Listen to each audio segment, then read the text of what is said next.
Hello friends, मैं महेंद्र मिश्रा आप सभी का बहुत बहुत स्वागत और अभिनंदन करते हैं। बहुत दिन बाद आज हम लोग फिर से अपना यूट्यूब पर वीडियो अपलोड कर रहे हैं और आप लोगों के साथ शेयर कर रहे हैं। मित्रों, आज से हम लोग 12th यूपी बोर्ड की प्रिपरेशन प्रारंभ कर रहे हैं, जिसमें आज हमारा टॉपिक है विद्युत चुंबकीय प्रेरण। इस टॉपिक से 4 नंबर के क्वेश्चन आपके बोर्ड एग्जाम में पूछे जाते हैं।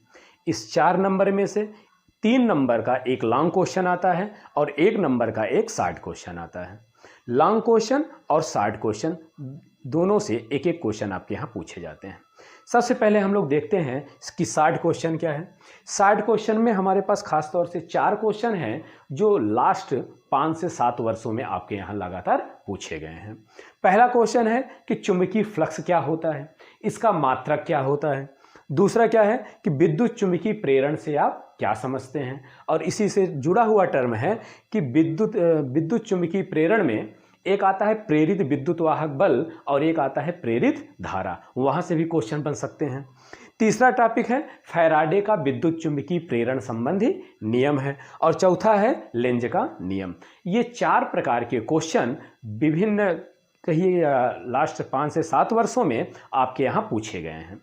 और लॉन्ग क्वेश्चन की अगर हम लोग चर्चा करते हैं तो पहला क्वेश्चन और दूसरा क्वेश्चन दोनों का जो लैंग्वेज अगर आपको डायरेक्ट सिद्ध करने के लिए दिया जाता है तो आप पहचान लेंगे, लेकिन अगर ये लैंग्वेज के रूप में क्वेश्चन पूछा जाता है तो बच्चे थोड़ा सा कंफ्यूज होते हैं, इसलिए थोड़ा सा क्वेश्चन को ध्यान रखिएगा। कहेगा एक समान चुंबकीय क्षेत्र में गतिमान चालक के सिरों पर प्रेरित विद्युत वाहक बल के लिए व्यंजक प्राप्त करो। मतलब कि एक समान चुंबकीय क्षेत्र है, उस चुंबकीय क्षेत्र में एक तार है, एक कोई चालक है जो कि गतिमान है। जब वो गतिमान होगा तो फ्लक्स में परिवर्तन के कारण एक प्रेरित विद्युत वाहक बल उत्पन्न होगा। उसके लिए व्यंजक प्राप्त करना है, तो दैट मीन्स फर्स्ट क्वेश्चन जो आपका है ये उत्पन्न हो गया।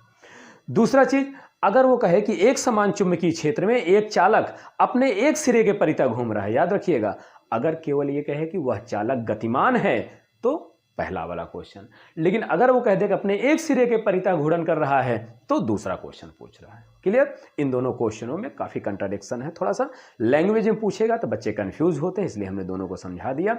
बाकी अगर डायरेक्ट सिद्ध करने के लिए दिएगा तो आप लोग आसानी से कर लेंगे। फिर आता है कि प्रेरित कुंडली, अगर हमारे पास कोई एक कुंडली है, उस कुंडली में हम विद्युत चुंबकीय प्रेरण की घटना उत्पन्न करते हैं तो उसकी स्थितिज ऊर्जा स्टोरेज करता है वो। तो कहेगा किसी भी कुंडली की स्थितिज ऊर्जा U बराबर ½ Li² को प्राप्त कीजिए, जहां L स्वप्रेरण गुणांक कहलाता है। फिर अन्योन प्रेरकत्व और सप्रेरकत्व की परिभाषा आपसे पूछता है, यह भी लॉन्ग क्वेश्चन में आपसे पूछा जाएगा। अब हम लोग क्रम से एक एक टॉपिक की चर्चा शुरू करते हैं। ओके, पहले हम लोग चर्चा करते हैं कि चुंबकीय फ्लक्स क्या होता है। तो जैसे हम लोग वैद्युत फ्लक्स की चर्चा किए थे, वैसे सीधे एक लाइन में बताएंगे कि ये हमारे पास कोई एक पृष्ठ है जो कि एक समान चुंबकीय क्षेत्र के लंबवत दिशा में रखा है। तो इस पृष्ठ से जितनी चुंबकीय बल रेखाएं होकर के गुजरेंगी उनकी संख्या ही चुंबकीय फ्लक्स कहलाती है। फिर से सुनिए कि क्षेत्र में स्थित किसी पृष्ठ से होकर गुजरने वाली चुंबकीय बल रेखाओं की संख्या चुंबकीय फ्लक्स कहलाती है। इसे फाई से प्रदर्शित करते हैं। फाई बराबर होता है vector V dot vector A, जहां वेक्टर V चुंबकीय क्षेत्र के सदिश को बताता है और वेक्टर A क्षेत्रफल वेक्टर को प्रदर्शित करता है। फिर लिख सकते हैं फाई m बराबर BA cos थीटा, जहां थीटा वेक्टर B और वेक्टर A के बीच बना हुआ कोण है। चुंबकीय फ्लक्स का मात्रक वेबर होता है। सीजीएस पद्धति में इसका मात्रक मैक्सवेल होता है। 1 वेबर बराबर 10⁸ मैक्सवेल। यहाँ हम वेबर को W से रिप्रेजेंट कर रहे हैं या WV से भी रिप्रेजेंट किया जा सकता है। क्लियर? चर्चा करते हैं विद्युत चुंबकीय प्रेरण की। चूंकि हम लोग रिवीजन कर रहे हैं इसलिए इन सभी चीज़ों को हम लोग बहुत ही शार्ट से स्टडी करने का प्रयास करेंगे। विद्युत चुंबकीय प्रेरण सीधे कहेंगे जब किसी चुंबक और कुंडली के बीच सापेक्षिक गति होती है।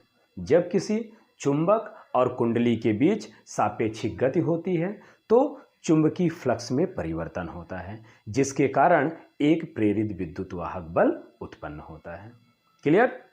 जब किसी चुंबक, ये सपोज करते हैं हमारा एक चुंबक है, और ये हमारी एक कुंडली है। जब किसी चुंबक तथा कुंडली के मध्य सापेक्षिक गति होती है तो कुंडली में एक विद्युत वाहक बल उत्पन्न होता है जिसे प्रेरित विद्युत वाहक बल कहते हैं। इसी घटना को विद्युत चुंबकीय प्रेरण कहते हैं। अगर आपसे पूछा जाए कि विद्युत चुंबकीय प्रेरण से आप क्या समझते हैं तो आप सीधे केवल यही लिखेंगे कि जब किसी चुंबक और कुंडली के बीच सापेक्षिक गति होती है तो उस कुंडली में एक प्रेरित विद्युत वाहक बल उत्पन्न हो जाता है। इसी घटना को विद्युत चुंबकीय प्रेरण कहते हैं। अगर कुंडली बंद है तो प्रेरित विद्युत वाहक बल उत्पन्न होने के कारण एक प्रेरित धारा भी उत्पन्न हो जाती है। लेकिन अगर कुंडली खुली है तो प्रेरित विद्युत वाहक बल तो उत्पन्न होगा लेकिन प्रेरित धारा उत्पन्न नहीं होगी। कई बार ये क्वेश्चन अलग अलग जगहों में पूछे गए हैं कि अगर कुंडली खुली हुई हो तो क्या प्रेरित विद्युत वाहक बल उत्पन्न होगा या क्या प्रेरित धारा उत्पन्न होगी। तो याद रखिएगा, अगर हमारे पास कोई कुंडली है, वह कुंडली एक बंद परिपथ का निर्माण करती है तो प्रेरित विद्युत वाहक बल और प्रेरित धारा दोनों ही उत्पन्न होगी। लेकिन अगर हम इसे काट देते हैं तो फ्लक्स परिवर्तन के फलस्वरूप इसमें प्रेरित विद्युत वाहक बल अब भी उत्पन्न होगा लेकिन प्रेरित धारा उत्पन्न नहीं होगी। ओके, चलिए अब हम लोग चर्चा करते हैं। सबसे इंपॉर्टेंट टॉपिक है फैराडे का नियम। फैराडे ने विद्युत चुंबकीय प्रेरण की व्याख्या करने के लिए दो नियम दिए, प्रथम नियम और द्वितीय नियम। प्रथम नियम को न्यूमैन का नियम कहा जाता है और द्वितीय नियम को लेंज का नियम कहा जाता है।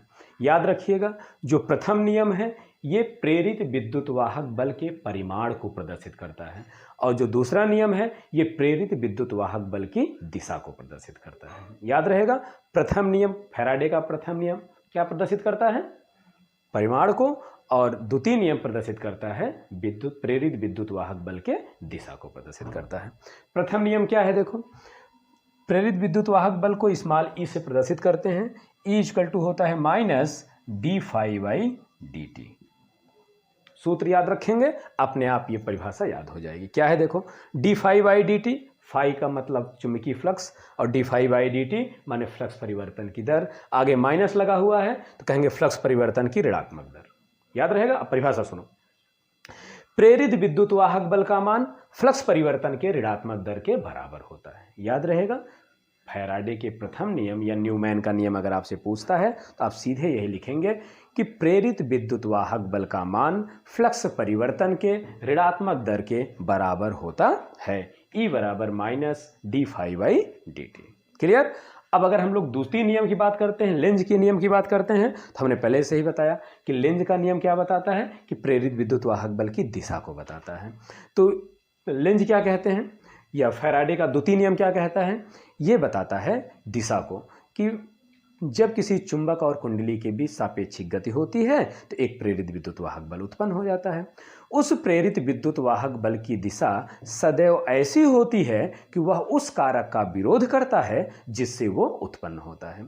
सीधे एक लाइन में कहेंगे कि प्रेरित विद्युत वाहक बल की दिशा सदैव ऐसी होती है कि वह उस कारक का विरोध करता है जिससे वो उत्पन्न होता है। क्लियर? और ऋण चिन्ह भी यही बताता है कि ये फ्लक्स परिवर्तन का विरोध कर रहा है। क्लियर? अर्थात दिशा यही निकल गई थी लेकिन इसकी एक्सप्लेनेशन किसने किया? लेंज ने किया था। फिर से देखिए, अगर हमें फैराडे के प्रथम नियम पूछे तो सीधे बताएंगे प्रथम नियम की सहायता से प्रेरित विद्युत वाहक बल के परिमाण की गणना की जाती है, जिसके अनुसार प्रेरित विद्युत वाहक बल का मान फ्लक्स परिवर्तन के ऋणात्मक दर के बराबर होता है। लेंज का नियम पूछे या फैराडे का द्वितीय नियम पूछे तो आप कहेंगे इसकी सहायता से प्रेरित विद्युत वाहक बल के दिशा की गणना की जाती है। इसके अनुसार प्रेरित विद्युत वाहक बल की दिशा सदैव ऐसी होती है कि वह उस कारक का विरोध करता है जिससे वो उत्पन्न होता है। ओके।